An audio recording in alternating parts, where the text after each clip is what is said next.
మంత్రి సీతక్క మరోసారి తన మానవత్వాన్ని చాటుకున్నారు. శుక్రవారం సాయంత్రం హైదరాబాద్లోని పంజాగుట్ట ఫ్లైఓవర్ వద్ద ఓ వాహనదారుడు మూర్ఛవ్యాధితో పడిపోయాడు.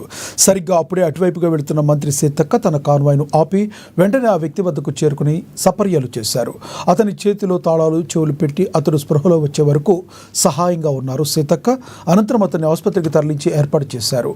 సీతక్క మంత్రి స్థాయిలో ఉండి కూడా అధికారులకు అప్పగించకుండా తానే దగ్గరుండి సపర్యలు చేయడాన్ని ప్రజలు కొనియాడుతున్నారు. ఆమె గతంలో కూడా పలు సందర్భాల్లో చూపిన సామాజిక సేవను గుర్తు చేసుకుంటున్నారు నెటిజన్స్. సీతక్క చర్యల వల్ల వాహనదారుడు సకాలంలో వైద్య సహాయం పొందాడని సమాచారం.